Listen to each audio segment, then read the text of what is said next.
Something is watching. Something unknown, unseen. The Watcher in the Woods. The Watcher in the Woods.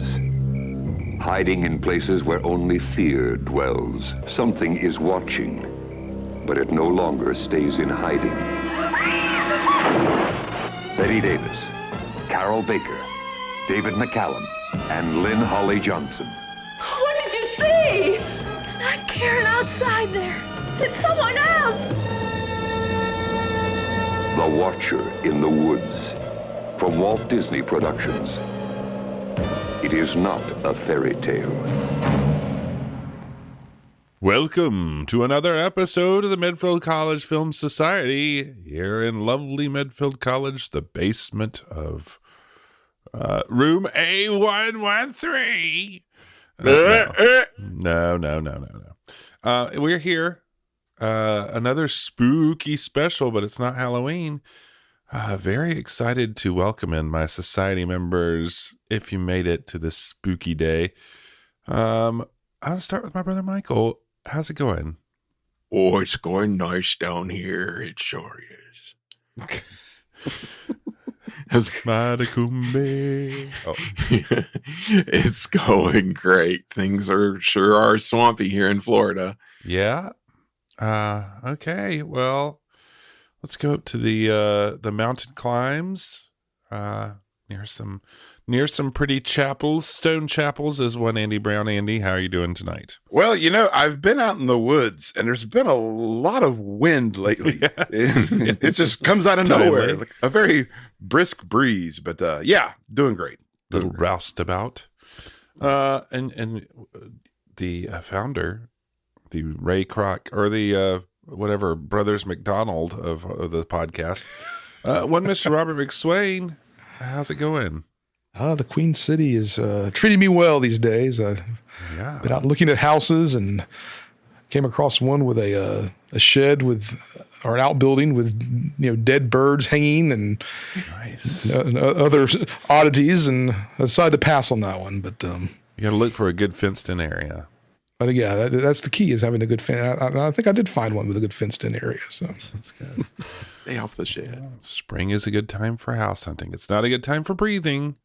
So no, I went camping in Pollen, and I feel like I could do a million voiceovers for movie trailers tonight. But Wazowski, I filled the can of pollen lungs. But enough about my allergens. Michael, we have an interesting film tonight. Quite a departure for us here in our Miller time. We're continuing to survey the great oeuvre of one Ron Miller. What are we watching tonight? You are correct. This is a fascinating case file for the Society. It's the 1980 Ron Miller classic, Watcher in the Woods, or The Watcher in the Woods. Rom-com for a second. I was like, yes, I missed that. Yes, the classic rom-com, The Watcher in the Woods. Thanks for teaching us to laugh at love again. It's directed by Mr. John Hough, who directed Return from Witch Mountain, which we've also done recently. Written by several people, Brian Clemens, who was actually a fairly accomplished fellow, Harry Spalding, and Rosemary Ann Sisson, also very accomplished. She wrote Candleshoe for Disney, based on the novel A Watcher in the Woods by Florence Ingle Randall, and starring Bette Davis, the great Bette Davis, in her second Medfield film this season. The great Carol Baker, the great David McCallum, R.I.P. recently. Lynn-Holly Johnson, known to some as the upsettingly thirsty figure skater going after Roger Moore in For Your Eyes Only. Yep. Kyle Richards, the younger sister of Kim Richards, Tia from Escape That makes a lot of sense. And Return from Witch Mountain. Yeah, she's also in fact, in Return from Witch Mountain, she played a young Tia in a flashback. So that was I didn't her. realize that. Yeah. They are both, I discovered, aunts to Paris Hilton. I was getting ready to say, yeah, they're part of the Hilton Club. And like her sister got ensnared in reality TV junk and Real Housewives nonsense. And in the 20-teens and made a scene there for different things. But yes, in the first scenes of her in the movie, I was like, she's very much like Tia. And in fact, there's a reason for that. She was so much like Tia. Also starring Ian Bannon and Richard Pascoe. Cinematography I'll give a shout out to by Alan Hume, who shot Return of the Jedi, among many other things. And this is a movie, stop me if you've heard this one before, a troubled production with lots of rewrites. Apparently during filming, our boy Ron Miller would often intervene to try and get them to tone down intense scenes and leading to, quote, unhappy compromises on the set. There is a lot that has been written about this movie. If you want to know about The Watcher in the Woods, you can find plenty of long articles online. Like I said, full of rewrites. Famously, I think this says it all. It premiered in New York City on April 17th, 1980, but was pulled from release after 10 days due to savage feedback and reviews. They filmed an entirely new ending directed by Vincent McEveety, who we've seen so many times in such things such as Matacumbe and Gus and Herbie Goes to Monte Carlo and Herbie Goes Bananas and a billion other things. So they brought him in to reshoot an ending. Apparently they just sort of were desperate. They got multiple possible endings were written by a number of writers and even some prominent sci-fi writers. Apparently, I mean, like a lot of possible endings. The final version was written apparently by Harrison Ellenshaw, the great effects artist of Star Wars fame. And this movie, like I said, it premiered in April of 1980, did not come out till late 1981 after reshoots and all this stuff. Hey guys, I like what you're doing, but if you could make it make a little less sense, I think that would be great. Make it a little less sense. Yeah, so it was released. I'm not going to get into specifics about the ending because that'll be spoilers. We can talk about it after. But so they had this ending planned. They ran out of time to release the movie because they wanted to release it because it was Bette Davis's 50th anniversary of being on the silver screen. So they wanted to get it out.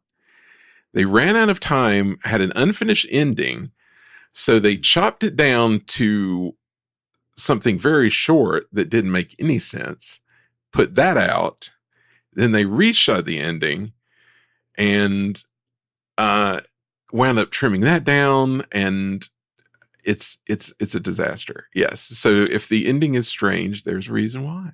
Too many cooks. Wow. They originally wanted Diane Lane to play Jan, which would have been fascinating, but she said interesting. No. But yeah, there's a lot about this online if you want to dig deep into it. And in fact, a lot of the deleted scenes are on YouTube now. Oh, okay. Deleted endings, deleted scenes, a deleted opening that they cut out. So yeah, a lot going on with this one. Now, refresh my memory. Now, I'll start by saying this was a rental store. I don't want to call it a mistake, but rented it when my sister and I were very young, probably around 84, and thoroughly freaked us out. I bet. Yeah, you three had never seen it, right? Up until now. This was the first time. Yeah, and I've definitely never seen it. I've seen clips from it and montages that I was like, what is that movie? Yes. We'll get there. But aside from that, I've never seen any of this. No. And I was stunned. Yeah. I was pretty stunned. I kept having the Leo DiCaprio pointing thing at like just brief little things that would be in like Disney home video montages with like a clip from Devil and Max Devlin or something. Right. They loved mining this period. So no, I had heard about the ending kerfuffle and a little about what it involved, but I had not seen it and did not know what to expect. I think Andy's seen it though. Oh, I mean, he wrote the article that I'm referring to. Yeah, I mean, I'm the president of the Watcher in the Woods Society. You're the watcher. It's my other podcast I have where we just watch this movie over and over and over. But no, I have never seen this movie until this time, and it's exactly what I expected it to be. I mean, it's this era that we're in where it's like, ooh, spooky, terrible things happening and bad stuff all around. So it just feels like it's just kind of par for the course right now. It's true. They were in a mood in this time. Moody and magnificent. Yeah. Whether it was stagflation or what, but they were was in a there mood. anything? Sure. Was there anything joyful coming out during this time? Like movies? Herbie Goes Bananas. Ugh, yes. God, not that. Andy, Herbie gets have you buried at forgotten? Seed. Have you forgotten when Herbie died and got buried at sea? Herbie avoids scurvy. No, I mean, but seriously, was there anything else other than those? Not a lot. I mean, Midnight Madness That was kooky and fun. Was Yeah. Ron Miller depressed during this time? I think That so. is a good question. It's a good question. Because it sure does seem like it. Seems like he's just rubber stamping everything. He's like, yeah, fine. Well, and Yeah, of course, then sounds people may ask, is the founder depressed right now? Because these movies have all been kind of this way. But no, I'm fine. Or am I? It was a trend. It was funny. Well, when you think about other movies at the time, I read a lot of reviews for this, and the reviews at release, at the first release, were, I mean, really savage. Like, I think unfairly so. I mean, just like brutal. But then one was kind of like, hey, this is a nice spooky treat, and it'll get us ready for be a little appetizer for the upcoming movie, The Shining. Oh, I was like, well, that's a comparison. Yeah. Gee whiz. So yeah, it was in the air at the time, I guess. Oh my goodness. Well, I guess, that just leaves us a space to talk about this thing, and what a ride it is. I believe, Robert, you're gonna take us into this world. Is that I am right? taking you into the woods. Yes. All right, well, take us into those woods. We will find the Watcher in the woods.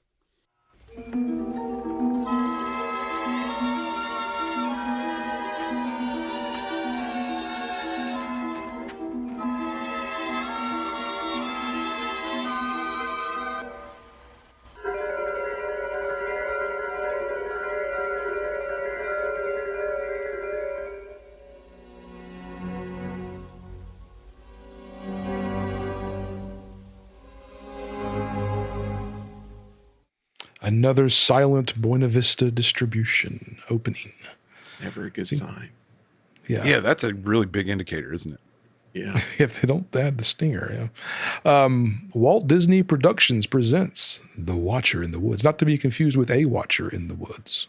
I like that. Watcher in the Woods. Dope typeface. I'll just say, really nice typeface. So already the tone, I think, is excellent. I mean, we get shots of trees following the rule of thirds nicely. So the camera work, and then it goes back to what Michael said, that the director, I liked the camera work in Return to Witch Mountain. So a lot of lens flares early on in this one. Yes, with some very creepy music playing and gnarly trees, like you said, with the sun shining through the branches and lens flares. So, Twin Peaksy, kind of. family is driving down an unassuming road, and another Citron. Again, Citrons from the Witch Mountain sequel. So they had a deal. maybe he's a at the time. fan. Yeah. Like I said, it's our second one this season. It's a 74 Safari DS. So a British real estate agent is taking them to a home deep in the woods.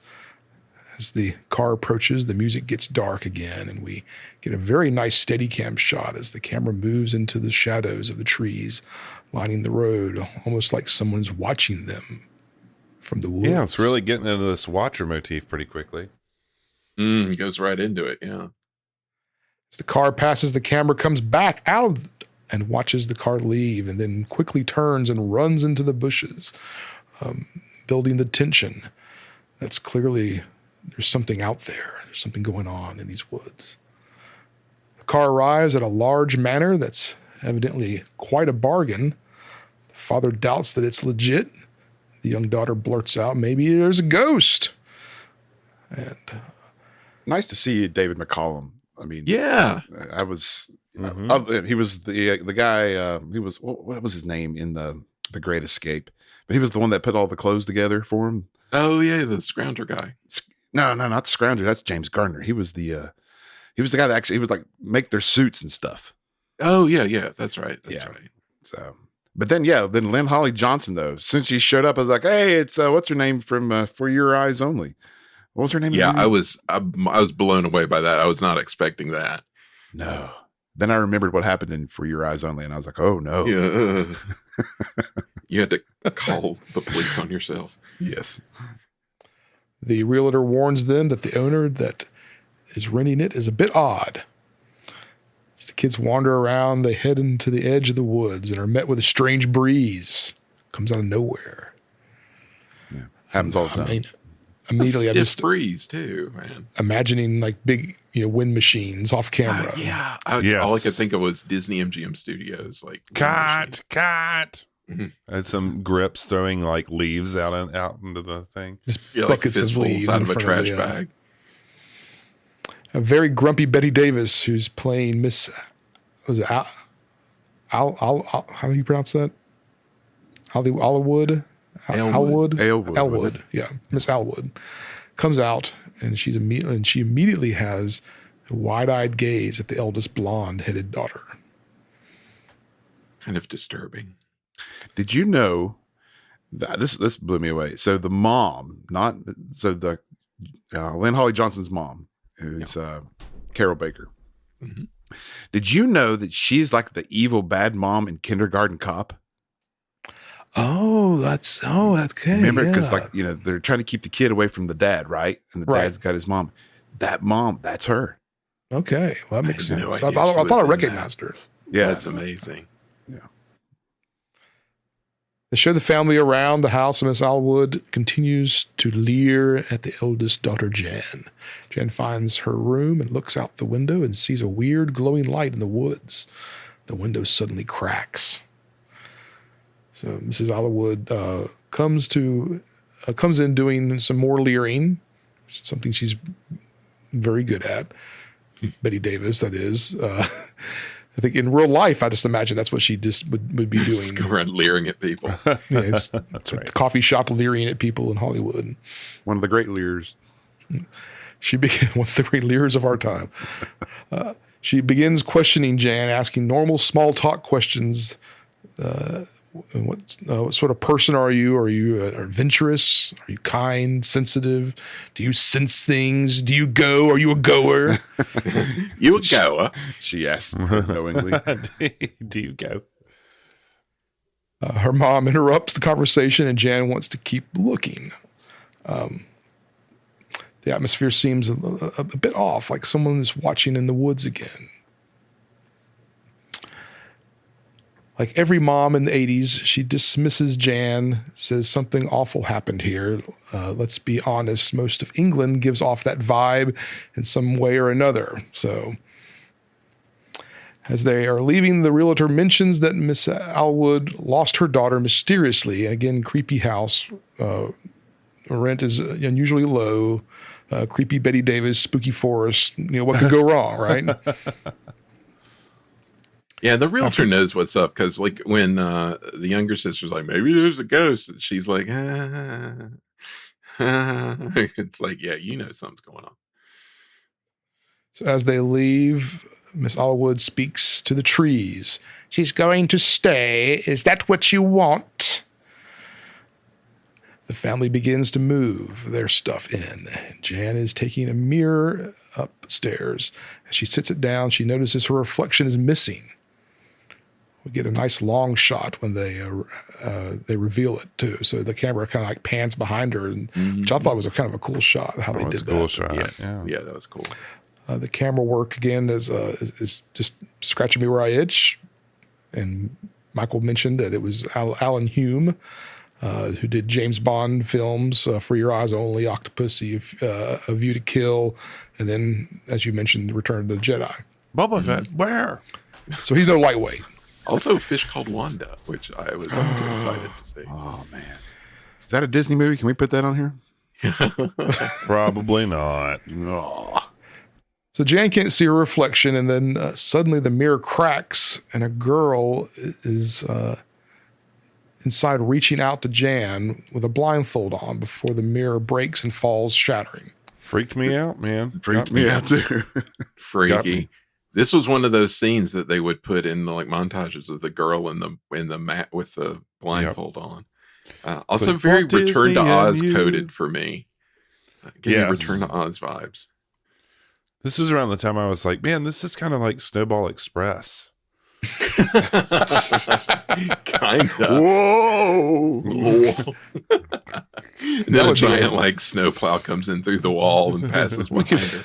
This, We you know could what this movie recut needs? this as a, George as a- Goober Lindsay. That's what this movie needs. Yeah, there you go. He could be he could be Tom, whatever his name is. Yeah.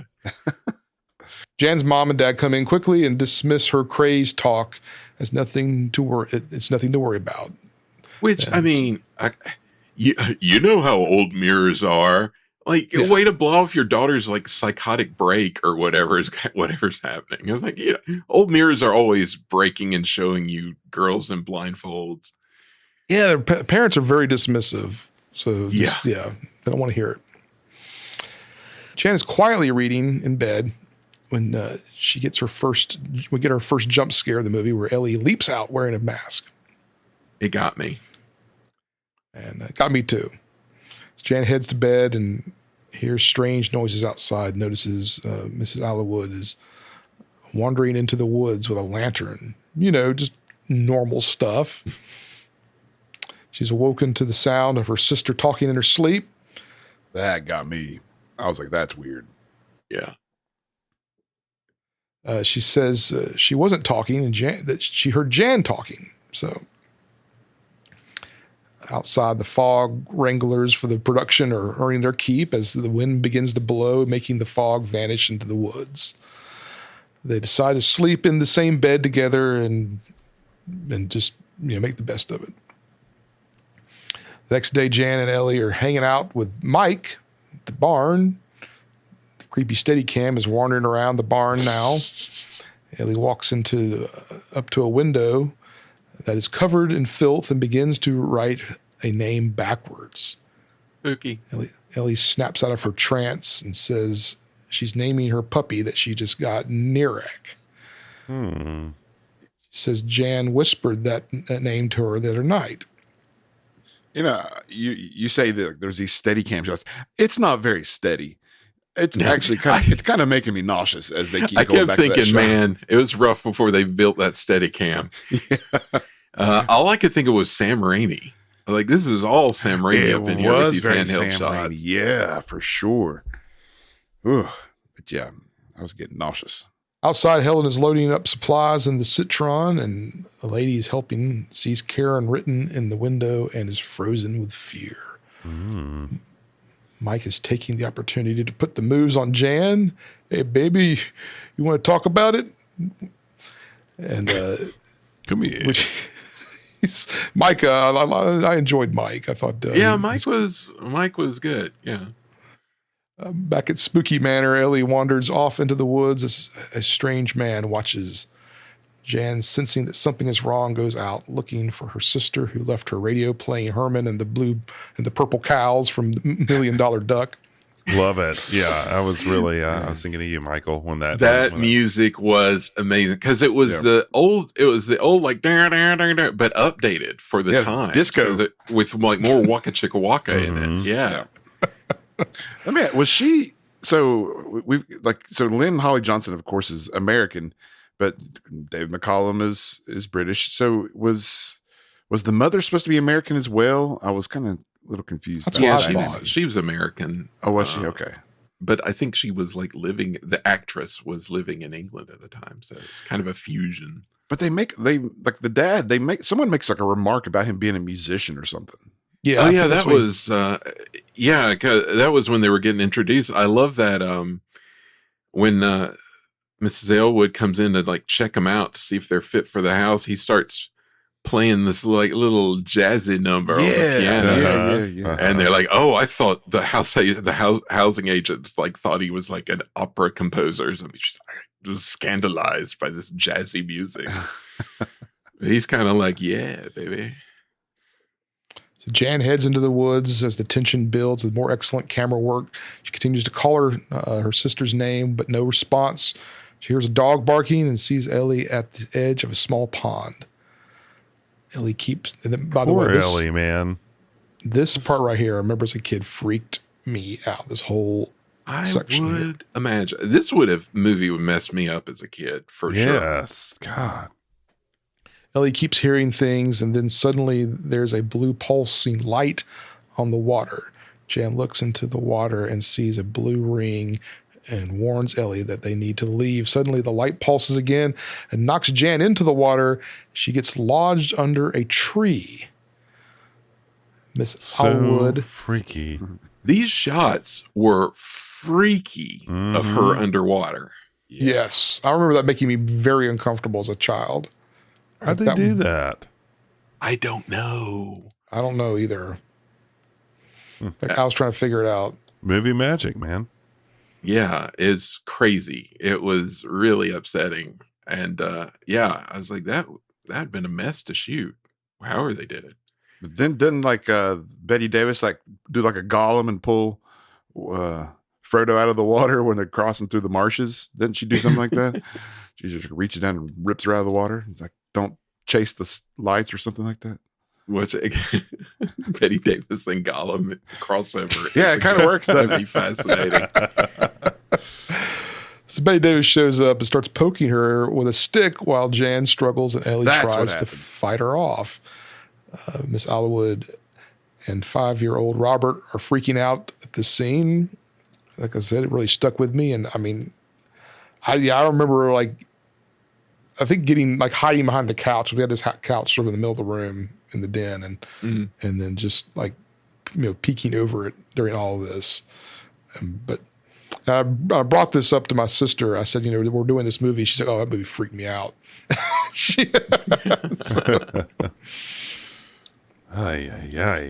that is a mistake. That's a Curtis Mathis mistake right there. Shout out Curtis Mathis. Then we get a sudden cut. Ellie is explaining to Jan, who's now in bed, that Bette Davis saved her life. Yeah. She had to go down to come up. Yeah, I guess so. But she drives off. Miss Alwood says that what kind of a name is Narek? She says it's Karen spelled backward. She reveals that her daughter was named Karen. Jan asks if Karen had something wrong with her eyes because she saw an image in a mirror with a blindfolded girl. So Miss Alwood is moved by the news, says her husband was killed in the war and Karen was everything to her. She ran off one night, so she went out looking for her. Her friends were running away as the chapel burned during an electrical storm. This is all sort of in flashback. They assumed she perished in the fire, but they never found her remains. Really? Jan asks what she thinks happened to Karen. She turns and says, "I think she's still out there." And we cut and end Act 1.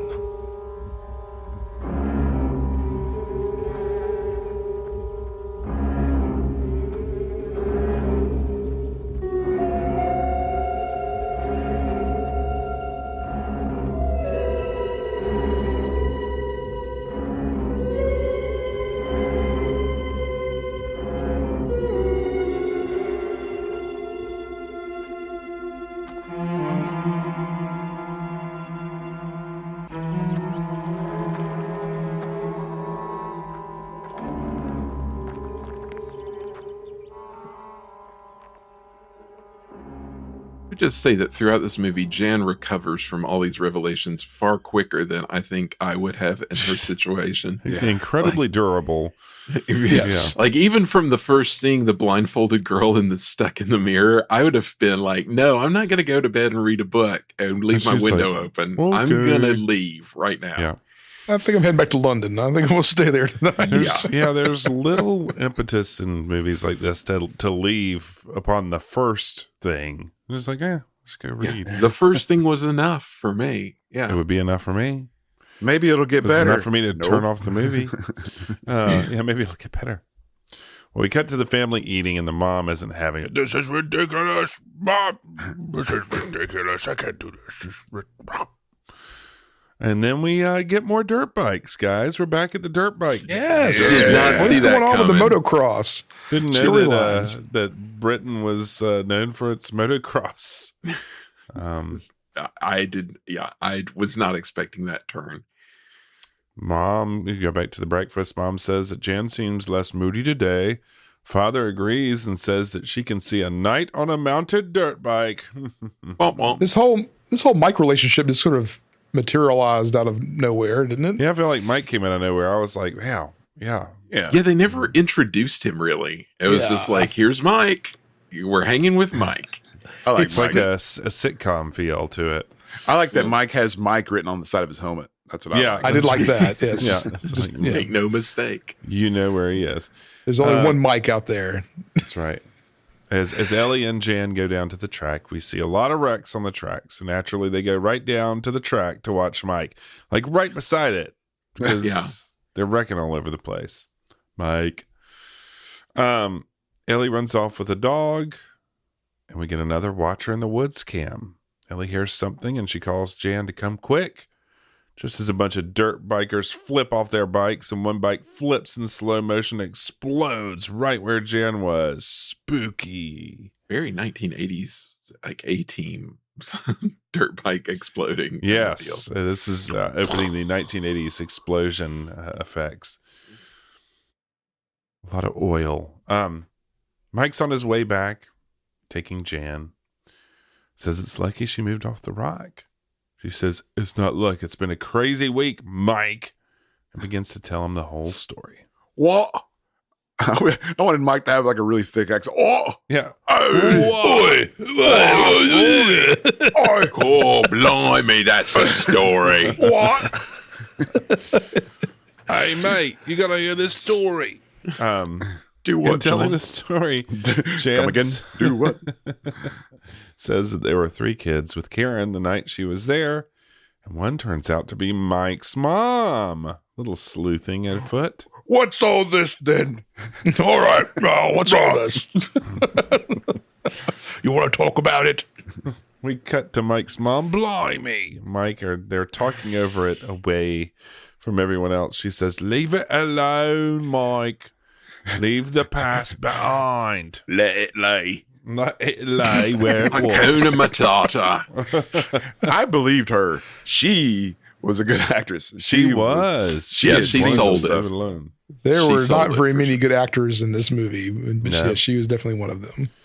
Mike presses her further. She says she's always been wary of the woods.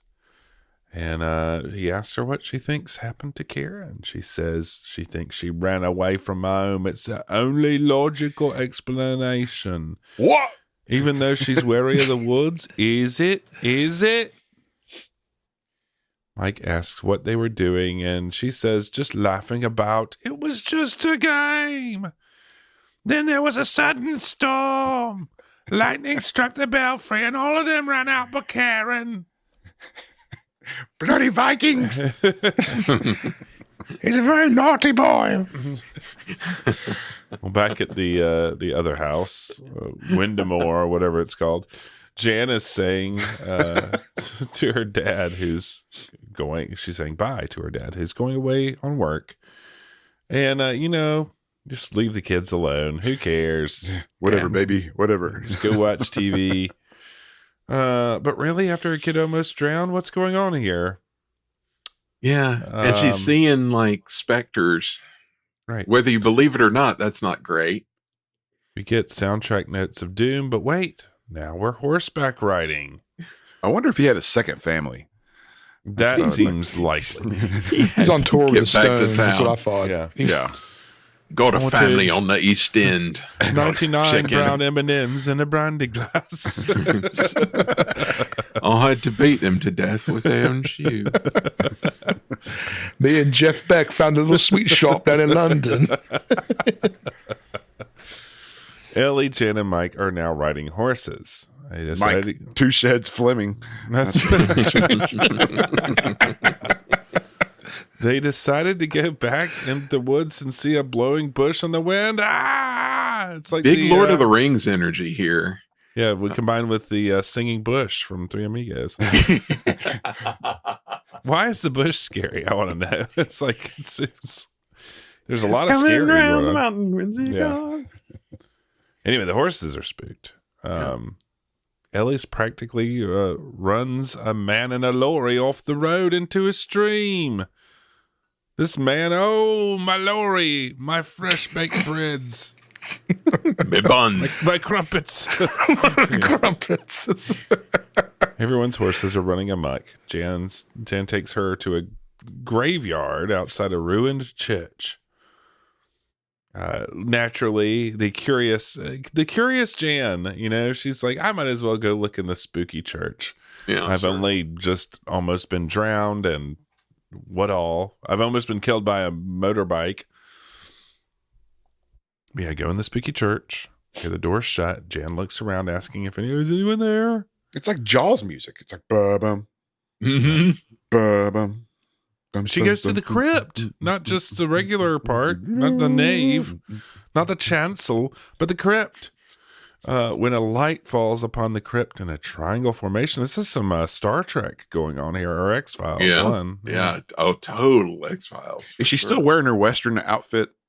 I can't Yes. remember. Yeah, her Western outfit was quite the get up there. Strong. Jan looks into a coffin, sees a girl briefly with a blindfold. Freaks me out. Upsetting. Worse, she sees a crow in running water. And then suddenly there's a quick shot with a man in a trench coat in silhouette.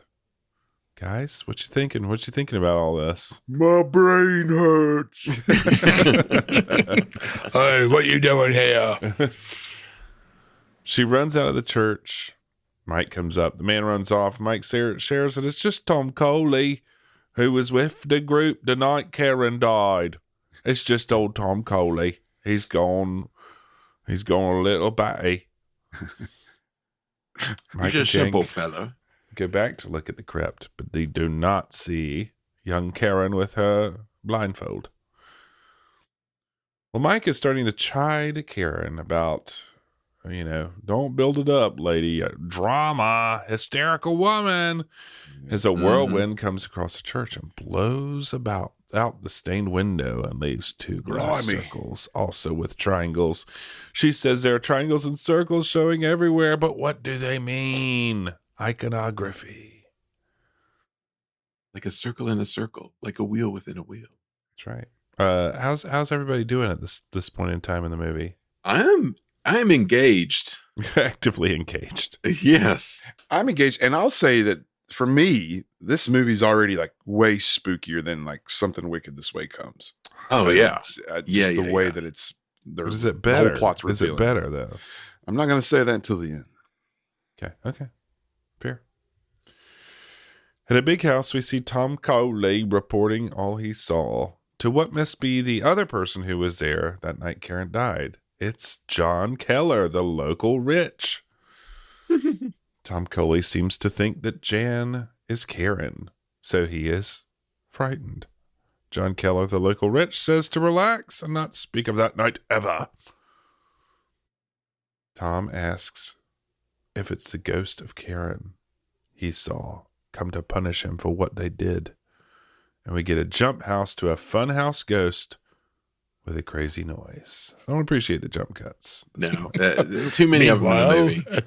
At the Cleveland County Fair. Meanwhile, yeah. So another fun house. Is it? It's the Something Wicked. It's the Yeah. what's his name? Fair. Second fun house of the year.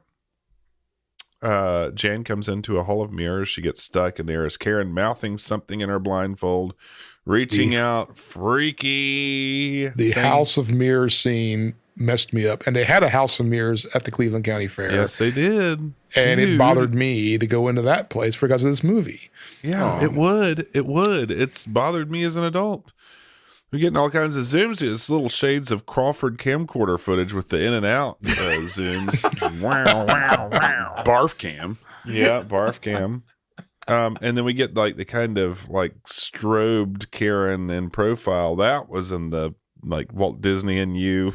Yes, Walt Disney and You. That's it. There you go. Jan, remarkably durable. She's just like, and then she's just like, okay. It's that American optimism. That's what it is. I guess. I mean, I wouldn't have been carnivaling after everything that had already happened, seeing the girl in the crypt. Them Yanks are resilient. Bloody Yanks. She goes and tells Mike. She says Karen is trapped and needs her help. Mike is such a dude, though. He's shut up. Like, hey, so what's going on?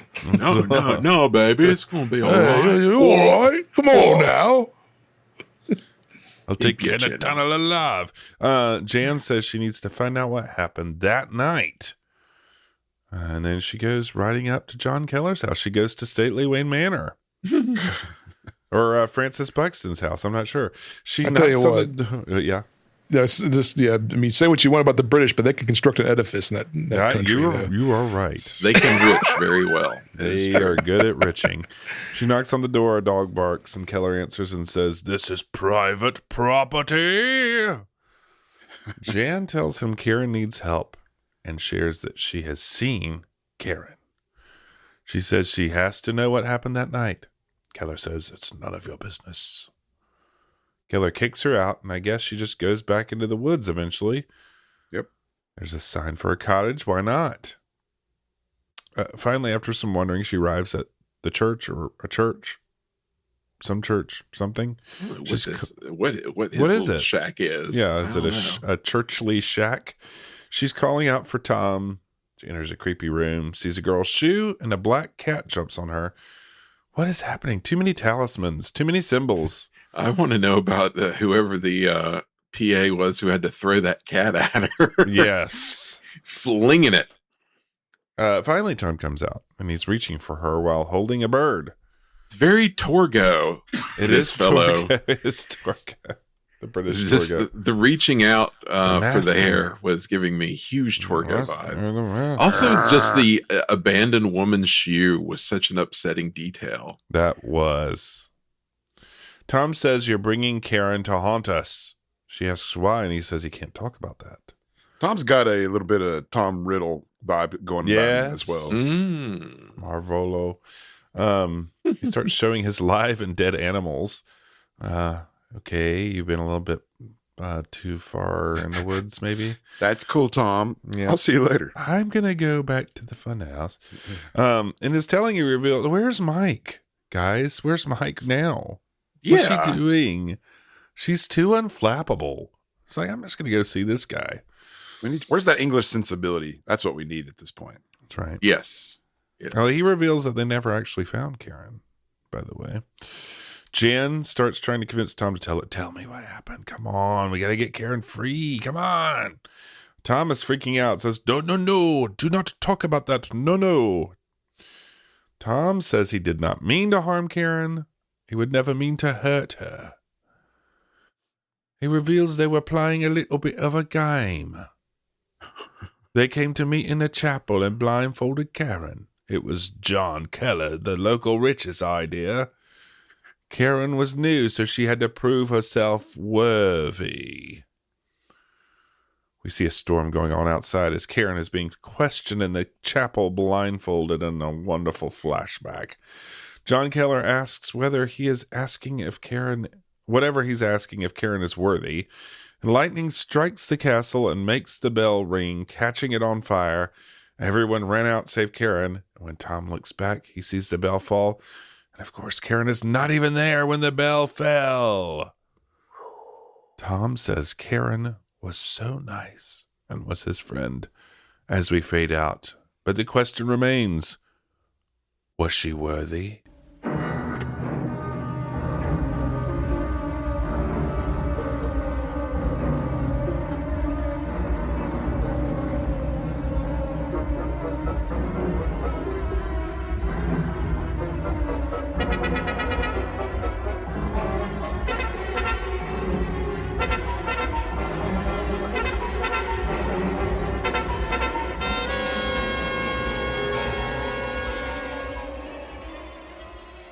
Well, let's find out, shall we? Bob's your uncle says she was. It's a jolly holiday with Karen. That's all right, Karen. Karen will Chin stay up. until the wind changes. You'll be in the ether until the wind changes. So back at Ye Old Manor House, Mrs. Curtis, mom, she's typing away in her little writing room. And Ellie pulls up on her bike and she's humming a little tune. Mrs. Elwood hears this from her cottage. She comes out, asks Ellie, where did you hear that song? Ellie says, well, Jan had been singing it the day at the pond when she fell in. So Mrs. Elwood's like, come inside. And I thought this was like super creepery because Ellie's like, no, I've been told not to like bother you. And she's like, no, I'll make you tea and cakes. Please come inside. So she goes in. She's like, I got something to show you. So she pulls out this big fancy music box. She said she had given it to Karen on her 5th birthday. It is a kind of a little tower that opens up and has a little blonde doll that's surrounded by mirrors. And it like spins around and it plays a song. And it's... Think about it. Stop. Think about it. Plays the same song that Jan and Ellie were singing. What? I wonder if there's a connection. Mrs. Elwood starts asking Ellie about the voices that she hears. And she's like trying to get her to tune into the voices through the music. She's like, listen to the music. Listen to the voices in your head. And Jan shows up. She's going to update Mrs. Elwood about her findings from all her sleuthing. But we get another spooky point of view from outside the cabin. And suddenly the music box starts playing again. And Ellie is standing there rigid. Jan's talking to Mrs. Elwood, but Ellie's off to the side, and she is standing ramrod straight. Ellie's really good at standing rigid. She is a very rigid And young lady. It is true. Vacantly standing rigid. It's good. She'd be a good posture pal. Was that the audition? Just like stand there and act like you're not there. Yeah, Exactly. Stand like we told you to. Anyway, she's standing there very rigid. She says, must help, Karen, must help. She's kind of creepy. This kid does creepy pretty good. Jan goes to intervene and like snap her out of it, but Mrs. Elwood stops her and, talks to Ellie. She's like, how do we help? And Ellie's like, you must open a door at the chapel and soon, very soon. And Mrs. Elwood's calling her Karen, but she's like, I'm not Karen, but I need help. But Karen needs help. And Miss Elwood keeps calling her Karen, and she says, not Karen, stupid, stupid, stupid. Which would be a fun clip for like social media somewhere, I guess. So she is not Karen being possessed by Karen. She's being possessed by something else. As all this is going on, Ellie kind of falls out, collapses as Mrs. Curtis comes in the door to find this scene in front of her. And she thinks, obviously, they've done something to Ellie, and she freaks out.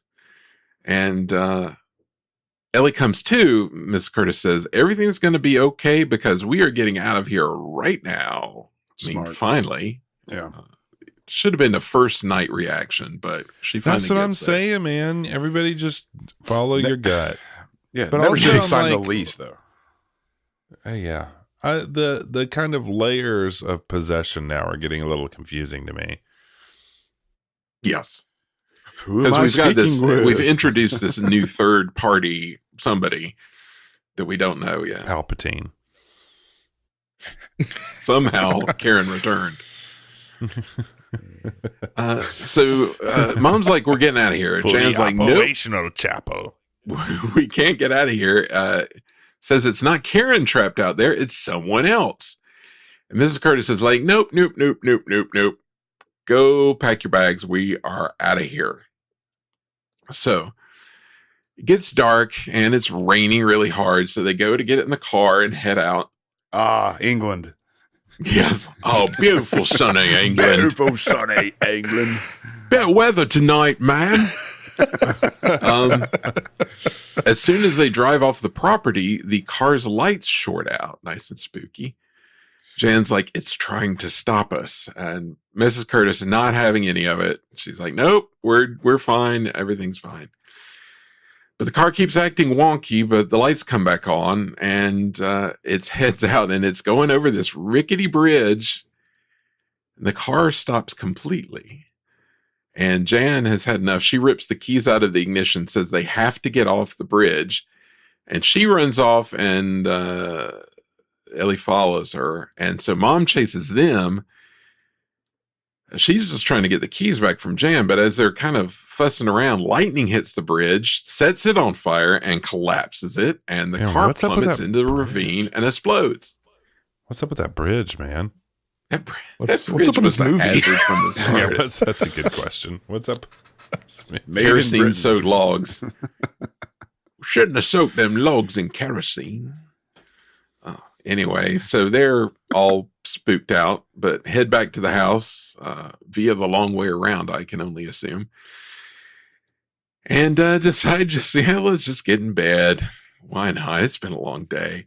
Mom's putting Ellie to bed. And as she's doing that, Jan is standing at the window. She's like talking into the window. Hang on. You know, they went back to the house. The house where they just were and said, we're getting out of here. And so they're like, oh, Andy, well, the bridge blew up because lightning hit it and everything caught on fire. Like, well, I guess we'll just go back. Yeah, that's enough. Bridge is out there, Governor. You gotta go back to the manor. Oh, yeah, sorry, Mom. Gotta head back. Sorry, Governor. Bridge is out. Bridge is out, Mom. Ducks off. Mom, that's it. Yeah, apparently unfazed by everything, this family. Gosh. Just go back and tuck into bed. Like, I'd be like sitting in the den, like back to back, with the sword. There were swords on the walls everywhere. So I'd have a sword out at least or something and just back to back with my sister ready to go. Anyway, Jan's like talking to the window and trying to summon whatever is out there. She's apologizing for Mrs. Elwood making it mad. And she's like, just please leave my sister alone. I'll do whatever you want. Leave my sister alone. And this, of course, makes Mom mad. And she tells her to stop. Jan's like, there's something out there and I have to do something or Ellie and I will go on being haunted forever. Mom says, stop it. Says, whatever's out there isn't going to use either of her kids, baby. So Mom goes to phone somebody finally, but the phone is out. Oops. I think that would have been my first, recourse, but oh well. She finally gets around to it. Scary POV is sneaking into the house now and up the stairs. Goes straight to little Ellie's room, and we see her. She wakes up and walks off like she's in a trance. Jan, meanwhile, is having flashback nightmares about how they have to hurry. And when she wakes up, she sees that Ellie is gone. So she finds Ellie in the water closet, where she's writing backwards on the mirror, Red Drum. And the message, as we see in the reflection, says, "Do again tomorrow." Ellie says, "Nearly too late." Cry. Ellie says, "Nearly too late. Hardly ever happens." Jan goes to ask her what it means, but she kind of klutzily knocks over something, which snaps Ellie out of the trance, and Ellie can't remember what was going on or what the message means. So everybody goes back to bed because, worn out. The next day, Ellie comes looking for Jan to ask her where her eclipse viewing thingy is. we learn that it's the day of an eclipse. Hint, hint. And Dad's going to be coming back. News that makes Jan happy. He's coming back from his other family. Gotta keep me old lady happy. The missus. Yeah, gotta keep the missus happy. Ellie asks Jan, help me find the eclipse viewing thing. Says it's nearly too late, which of course triggers Jan's memory of the night before when Ellie said it's nearly too late. She then finds the device saying, it's weird because she had looked there in that drawer previously and had not seen it, but now it's there. So she says, I have to be sure not to miss the eclipse because it hardly ever happens. Triggers another memory for Jan. Hardly ever happens, love. Go on. Jan finally starts to put it together. She remembers the overlapping circles back in the crypt. That's something to do with the eclipse, maybe. Ellie's messing with some, she's like cutting out paper, doing, I don't know what you call it, when you cut out paper to make a little chain of figures. She makes figures of 3 people holding hands. She says, when Mike did it, it made 3 elephants, but oh darn, now it's made Ring Around the Roses. Which cues another memory of the ritual where they were doing Ring Around the Roses, or so they claimed. So Jan is shook, and she goes off to call Mike. Apparently the phone works again. Anyway, she tells him she's figured out what the circles meant.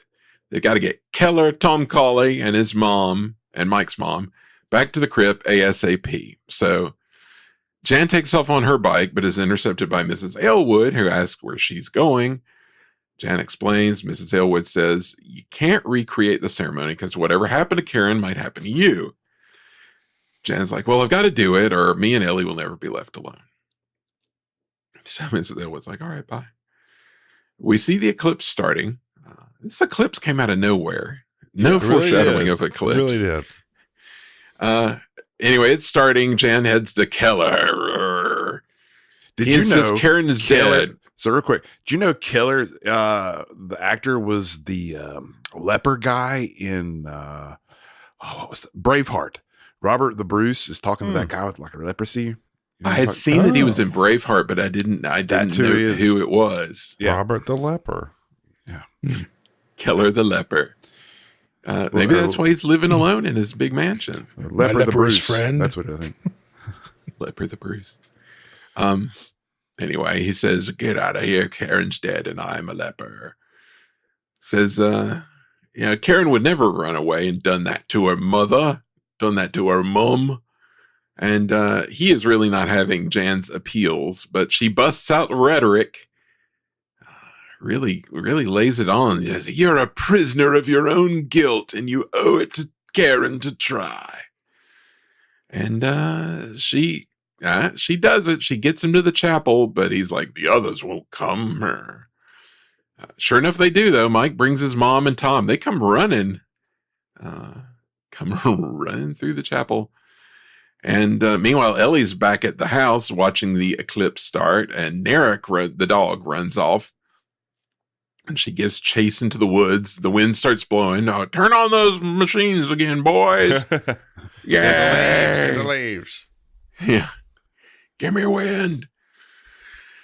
So we're back at the chapel. Mike's mom says she can't do what Jan is asking. Mike's mom is spooked by the mere concept of any of this. Rightly so. Tom isn't into it either, but Jan's like, nope, you gotta do it. So we're kind of cutting back and forth between them and between Ellie chasing the dog through the windy woods. Ellie comes upon a green glow, and this sends her back into trance mode. So she's zonked again. Back in the chapel, Mike is trying to talk Jan out of the ritual. Jan's like, it won't be the same this time because we won't break the circle. Mike's mom immediately tries to break the circle and run away again because she was the one who did it the first time. And Keller grabs her and says, no, we screwed up before. We're not going to do it again. Holds her in place. So Jan gets blindfolded and tells Keller to repeat the words he said that night. He does, impressed by his memory, am I. to remember his little mumbo jumbo spiel that he does. Just emblazoned on his heart. Exactly. His jargon he crafted carefully, I guess. Anyway, Mike says, if anything happens to Jan, I'm going to break the circle. But Keller like chases him off. Keller's like, no, we're going to do it. So Keller gets to the point in the ritual where he asks if Jan is worthy, which is where things went wrong the first time. So more of stained glass breaks. We've got this stained glass breaks going on. And we hear a voice. It says to listen, it is ready to return. It has been trapped on your planet. And Karen in my dimension. They switch places by mistake. It starts doing... Takes a turn. I was surprised. Starts doing some sort of Trekky technobabble. Very, yes. It's very like Star Trek Voyager about the polarization of the eclipse made a switch and whatever. And we see the voices coming from Ellie. She walks up. She's in spooky mode, and she's putting out her like Gozer voice or whatever, and says it's almost time. Ellie says, I must return home. You must continue. So they reluctantly resume their ritual, and some sort of like little glowy will-o'-the-wisp thing appears in front of Ellie. Mike's mom again tries to bail, and the light disappears, but Keller grabs her and throws her back in line, and it comes back. Ellie says, she must return. You must hurry. Karen was in the way and was transferred by mistake. In an error, they exchange places, and Karen is trapped and suspended in another dimension. So it tells them to reverse the process now. And the glow kind of moves on over to Jan and sort of takes her kind of into a pillar of light. Start to get some vaguely Raiders effects here. Yeah. Around as she's in this pillar of stuff. Mike has seen enough. He tries to break the circle. Jan starts to elevate off the ground in a pillar of light. And so Mike takes a running jump and just plows through the circle and grabs Jan out of the air, and everything goes to black. So how are we doing at this point? I am really confused about what just happened. I am confused as well. I was hoping somebody could explain it to me. But that doesn't make much sense to me. So we see the eclipse starting to end. Light returns to the chapel. Karen is standing there in her blindfold. In real life, IRL, Karen. Mm-hmm. Everyone else is okay too. All the people are okay. Jan's okay. All the Mike's mom's okay. Everybody's good. Karen takes off her blindfold as Mrs. Aylwood shows up, and they both smile, and Mrs. Aylwood goes to hug Karen, and everybody watches, and silently, without another word, we go to credits, and it is the end.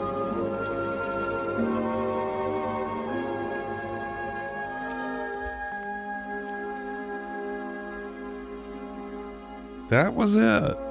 What a quick that's your movie. That was the end of the movie. Finn. I thought there was going to be more, and then there wasn't. Well, there was going to be more.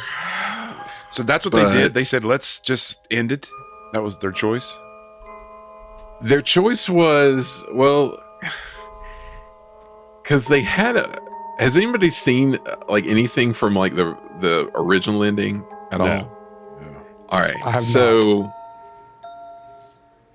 the original ending, because keep in mind, they had all this stuff that I don't know if they actually shot it, but couldn't finish the effects. I don't know. I need to do the research to see what really happened. But so in the original ending, instead of Ellie showing up there at the chapel, the Watcher shows up.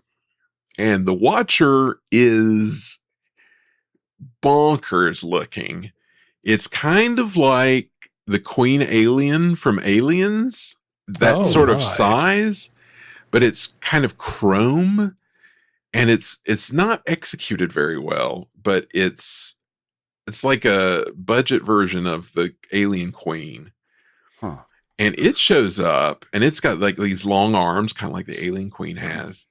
And they're doing the ritual because there's some sort of thing where they were doing like a seance, which was the ritual that they were doing. And that's what started this all. It was like an occult thing. And so when Jan starts going up, the thing goes to grab her. But like originally the thing and her and Jan were supposed to go to this other dimension and like fly through this other dimension and find Karen like in the aliens like spaceship trapped in this like giant pyramid, like frozen in suspended animation, and then Jan would bring her back. So they couldn't do all that. It really was like Gozer. They ran out of time. Yeah, it is really like Gozer. They ran out of time, so they cut it to Jan just jumps into the beam of light to escape the thing, and then everything sort of disappears, and then Karen just reappears with Jan, and then that's it. They don't have this like adventure in the other dimension or whatever. It's really weird. And then while she's gone, her mom shows up like looking for her and is like, "What have you people been doing?" And then just Jan just reappears with Karen. It's super weird. You got to look it up. It does not work. And then it's funny because then they have a little postscript where the sisters Jan and Ellie are back at the big manor house, and Jan like does this like info dump of what happened, but it makes no sense at all. It's like the negative. It's in a place where it's a negative image, and you have to blah blah blah blah blah blah blah. So super weird stuff, guys. Wow, that is truly bizarre. You got to at least go see the Watcher thing because it's kind of amazing. Yeah, I definitely need to go back and check it out. I was wondering because I was going to ask if it existed. I didn't. I mean, I guess I should have done some research, but yeah, I didn't know if it was out there or not, but apparently it was on. Disney hasn't put it out on anything, but I remember back in like 25 years ago, Anchor Bay, the DVD company, was putting out DVDs of movies that like Disney didn't want to touch or pay attention to, and they would put out like these sort of lesser known Disney movies, and they put out a big like Watcher in the Woods DVD with like a director commentary and like cut scenes and stuff. So I'd heard there was a DVD with it on there. Yeah. So it's made its way online, but there was also an opening scene showing a girl going into the woods, and it almost sounds, I haven't seen it, but it sounds like the opening of Ghostbusters where with the lady in the library who runs into something. It sounds like just like that, where she goes in the woods and she reacts to something off screen and it zaps like something that she's holding. So anyway, that's good stuff. Yeah. There's a lot of lore for this movie. Like a lot of people are like interested in it. It seems like. Well, I think we should rate this movie because I don't even know it's hard to know what I think of this movie, except some things I know I think about it. Let's do it using our patented system of ranking. Robert, what's our scale tonight? Well, it's pretty obvious. It's resilient Karens. Ah, yes. All right, on a scale of 1 to 5, resilient Karens, plot and writing. Andy, I'm going to start with you. Oh, good gravy. This movie didn't make much sense to me. I thought it felt like it was a rehash. I couldn't tell you exact rehash of what, but it did not feel original all that much. So I'm going to give it a 2. Okay. I'll just go ahead and go in and agree with you on that. For what you said, I think a lot of the time I spent being like, I kind of understand what happened just then, but I don't. And I feel like it's not even like mysterious in the way that it's supposed to be mysterious. It's just like they didn't know what to do with it. on. Yeah. I mean, and everything that Michael's saying about, there being all these alternate endings and stuff, it makes so much sense because I mean, it starts off strong. It does. And it's got the spook factor, but man, does it lose the narrative halfway through. All right, Robert, what about you? Yeah, I mean, it feels like it's like a broken record here because we just feel like they didn't know what to do with it. I mean, how many times have you said that with some of these movies we watched? Let's try something kind of crazy and off brand for Disney, and they get there and then they're like, well, maybe we don't want to do it quite as crazy as we had thought, so let's try to reel it back in, and then it falls apart. But it's a 2 for me as well for everything you've said. And Michael?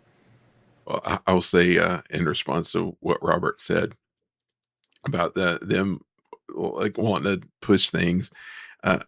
This was on Wikipedia, but there was a citation to a story that actually had backed it up.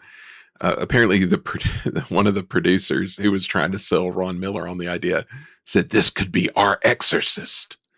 So I mean, you start there, and then you kind of get cold feet and change it. This movie is so hard for me to rate because I was invested in this movie. Like, I was sold. Again, it's the Ron Miller thing of being so close, but just like flubbing it at the end zone. It's like fumbling at the 1 yard line. Like right up to the ending, I was all in, and then the ending just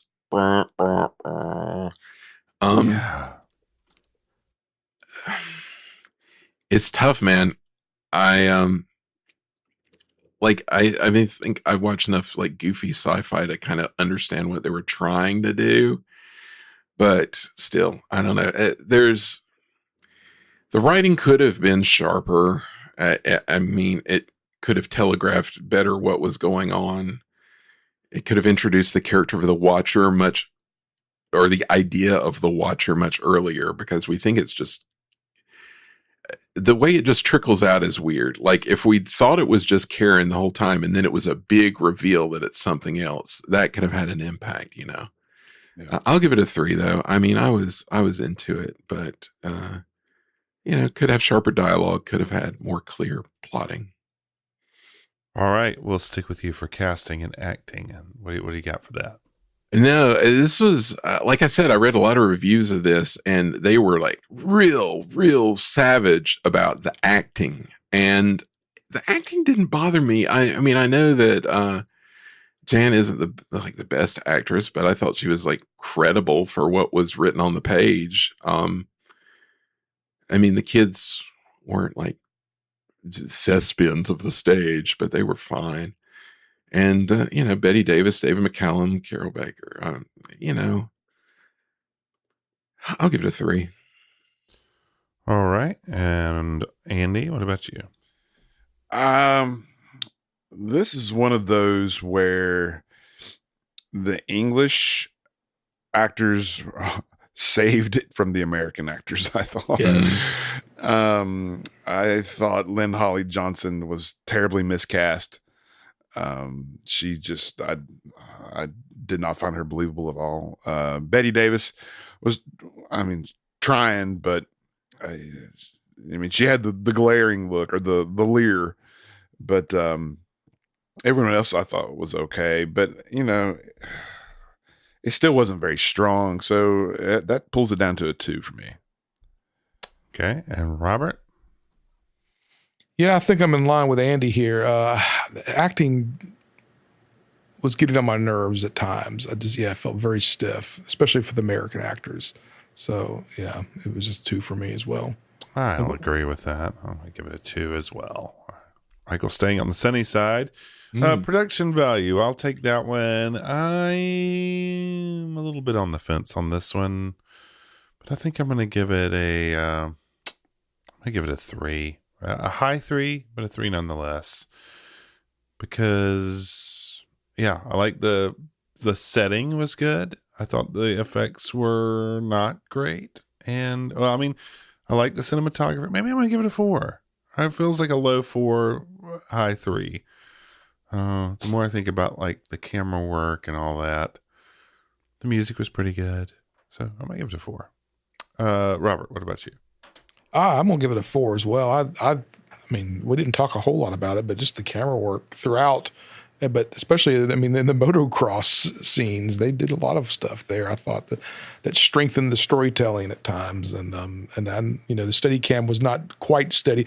I really thought at one point they were like, maybe had a camera on a golf cart, because you could see like they were trying to go over those little hills and humps in the woods, and you know, it felt like it was vibrating with like they had it on a car.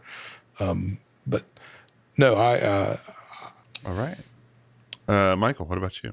Yeah, I agree with everything. I'll give it a 4. I thought it was really nicely shot. It was pleasant to look at, and all these sort of the old manor homes are very vibey. So good. Andy, what about you? I think the camera and the music do all the heavy lifting in this movie. I think they're really what gives it the vibe. I think they're what makes it enjoyable. The pieces that are enjoyable, I think that it comes from them. So I can't give it a F4, but it's a 3 for me. Okay. That's what I was thinking, but it's okay. Entertainment value. Andy, I'll start with you. I didn't care for this movie, guys. Again, it was just like we've said many times. It just seems to be the same formula over and over. So I'm going to give it a 2. Okay. Robert, what about you? I'm going to give it a 4. I was entertained. The ending kind of ended with a thud, but I mean, I was heavily engaged really up until, I guess, yeah, probably when the bridge caught on fire. I think that's when I was like, oh, this is really getting bad. But up until then, I liked it. I mean, I would watch it again. I'm going to knock that down to a 3. I really want to give it a 2, but I thought it was unique enough to warrant a 3. I did not enjoy this movie, but I like the possibility of it. I really wanted it to be good. So, I mean, I don't know. Is it a 2? I'm going to give it a low 3. I did not think it nearly matched the potential it had at the very beginning. But the beginning, why aren't they remaking movies like this instead of remaking good movies? What about you, Michael? What do you say? I'm glad that Robert's not leaving me alone on an island. I'm going 4 too. I really enjoyed this. Maybe it's because I knew that there was something about a disastrous ending that I was expecting something like totally calamitous. And while the ending is abrupt, I mean, I think it kind of made, I knew what was supposed to be going on, even though it wasn't well explained. I really enjoyed it. I did not know what to expect from it at all. So anyway, I just thought it was kind of different and interesting. All right. Well, let's punch that into our computer that wore tennis shoes and see what Watcher in the Woods gets. Watcher in the Woods. We got a bit of a log jam here. Watcher in the Woods came in with a 2.88 resilient Karens. And I just said Karens. It really meant Jans, but we'll leave it at Karens. Karens are resilient. Yeah, because she was resilient too, even though she just wandered around with a blindfold on. 2.88. We have 5 movies with a 2.88. So it puts us in a 5-way tie for 39th overall. With Freaky Friday, what the other movies are. The Black Hole, Snowball Express, Whoa. Con Air, and Watcher in the Woods. Okay. It's a really interesting segment. I mean, right in there. I mean, with Black Hole fits because it's another one of those. This is a great concept, sort of executed, not as well as it could have been, but make a remake, dude. Well, we have said what we have to say about this wonderful, wonderful bit of cinematic history. What did Leonard Maltin have to say about it, Michael? Well, Mr. Maltin gives it 2.5 stars, says, not bad, with atmospheric photography by Alan Hume, but awfully familiar. So kind of mirrors what we said. Yeah. Right. All right. Well, we're going to close the book on our on our fair movie. And look to what's coming up next. But Robert, what if somebody wanted to send you a howler about this one? Where would they send it to? They do it at info@medfieldfilm.com. Emails have been kind of quiet here lately. We were getting quite a few there for a while, but hey, I'm talking to our regulars out there. Shoot us an email. Let us know what's happening, what you're thinking. We have season 8 pretty much locked in now. I think we're going to do one little shakeup. We had one come off the request line from the society member. So we're going to add that now. But season 8 looking good. And info@medfieldfilm.com. And coming up next, we're getting ready we're winding down 7. We have our big grand finale coming up. But before that, we have to do we like to throw in something kind of zany, and we're never scared to go to a sequel. And our zany sequel this year, palate cleanser, if you will, is The Apple Dumpling Gang Rides Again. This is what we need, guys. Lighten the load a little bit. That's what we need. Yeah, this is going to be... Andy, you said, did they do anything funny? Well, here we are. I don't think I said funny. I think I said something like, I don't know, like more lighter, happier. Well, yes. Check. Apple Dumpling Gang rides again. Pull up a chair and have some son of a gun stew with us. Why don't you? I'm looking forward to that. I have seen that so many times. So that should be good. Now, Mrs. Aylwood, is there something else you can tell us about your daughter, Karen's disappearance last night? Like, was she acting strangely that day? No, nothing like that. She was in good spirits most of the day. Okay, everyone. Well, I think I've got everything we need, but I need you all to remain calm and remain in this room while I brief the rest of my team about the situation. We'll do everything in our power to find Karen. You can rest assured. Oh, and there's a young man here to see you. Says his name is Todd Naperick. Yes, that's fine. He's that strange young man who lives just down the road. All right, then. Come on in, Mr. Naperick. Thank you very much, good sir, and good day to you all. Whoa! Why so gloomy, everyone? The birds are singing, the breeze is blowing. What a great day to be alive! Mr. Naperick now, not a good time to stop by. You see, Karen went missing. Oh, sure it is. I've got some great news. Just last night, I realized that life is short, and you only have one shot at it.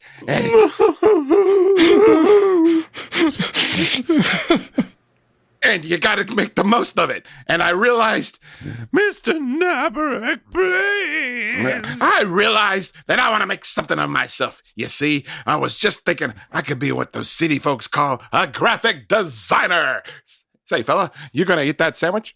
Sir, now is not the time for your jubilation. Of course it is. When a realization like that happens to you, you can't just sit around acting like someone's dead. You gotta get up and get going. Seize the day. Know what I mean? Phew. I sure am thirsty. God, I would kill for a cup of coffee right now. Hey, Tom Coley. Surely you know what I'm talking about, right? Of course you do. You can't have regrets in life, can you? You don't want to be lying around on your deathbed thinking about what could have been, do you? Like something in your life is missing? Oh, yes, sirree. A graphic designer. That's what I'm going to be. I might start off coming up with branding for businesses. You know, grocery stores, funeral homes, and such. And then maybe do some things like making signs like for sale or lost dog or maybe even child missing. Speaking of which, I had this idea about putting on the back of milk cartons this thing that says, "Have you seen me?" And it would be, Mr. Naperick, my daughter is missing and could be dead, and all you can talk about is yourself. Have you no decency, sir? Yes, folks, Todd Naprick at Bindin' Graphics is ready to make you look good, whether it's branding images, and don't forget custom t-shirts. Todd has you covered. It's what he was put on this earth to do. So give Todd a call today or visit him at bindandgraphics.com. That's BYDAND graphics.com, and tell him that Medfield Boys sent you. So from all of us here to all of you, congratulations on making it through the gauntlet, and we'll see you next time out on the prairie when the apple dumpling game rides again.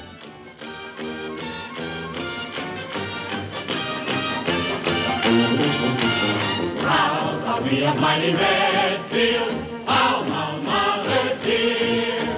All your sons and daughters hail to thee, Redfield College of Technology. And while we hold your banner high, rock, rock, we shout your praises to the sky, rock, rock. For proud are we of mighty Redfield.